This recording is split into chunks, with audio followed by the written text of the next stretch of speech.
सर्वांना श्री स्वामी समर्थ. तर प्रत्येकाच्या घरात एक अशी लुडबुड करणारी एक लुडबुड बाई असतेच. हे बघा, आमच्या घरातील लुडबुड बाई आहे रिद्धी. तर माझी तब्येत ठीक नव्हती, तर माझी रिद्धीबाई बनवत आहे स्वयंपाक. तर आज कंधारचा उरूस असल्यामुळे शाळेला होती सुट्टी. तर आजीचा आणि नातीचा असं स्वयंपाक बनवणं चालू होतं. मला फक्त मोदक बनव एवढंच सांगितलं होतं.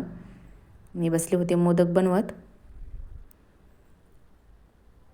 आणि आज आमच्याकडे बनणार होता भरडा, लसणाची चटणी, दूध, पोळी. तिचं असं चालू होतं सगळं. आमच्या रिद्धूबाईच्या वेगवेगळ्या आकाराच्या पोळ्या बघतच असाल तुम्ही. असं तिचं सगळं चालू होतं. एक पाय लांब करून एक पाय जवळ घेऊन आमची रिद्धूबाई बनवत आहे पोळ्या. तर रिद्धी आणि सिद्धी जुळ्या बहिणी आहेत, पण दोघीचं उलटच आहे. एकीला काम करायला खूप आवडतं आणि एकीला काहीच काम करावं वाटत नाही. असं असतं आमच्या इथं.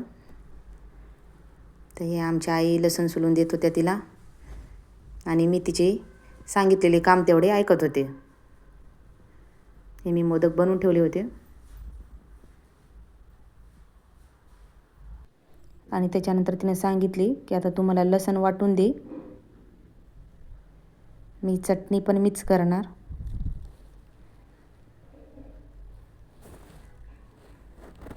अशा लंबा आकाराच्या पोळ्या आमच्या रिद्धूच्या चालूच.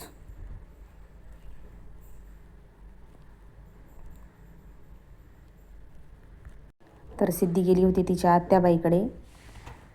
तिच्या आत्याबाई इथे जवळच राहतात. हे बघा,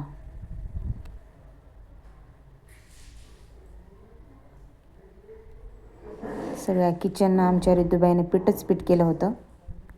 आणि त्याच्यानंतर मग तिनं मोदकं उकडून घेतली आणि लसण वाटून दे म्हणाली. आता तोपर्यंत तिनं भरडा घेतला होता, मिक्स करून ठेवते म्हणली. आणि दूधही ठेवलं होतं गरम करण्यासाठी. आता बघा, चटणी तिने बनवून घेतली आणि त्याच्यानंतर तिने तिच्या आजीला ताट व्यवस्थित मांडून दिले. तर मग असा गेला आजचा दिवस. तर आमच्या लुडबुड बाईचा स्वयंपाक आवडले असेल तर लाईक आणि शेअर सबस्क्राईब करा. भेटूत नेक्स्ट व्हिडिओमध्ये.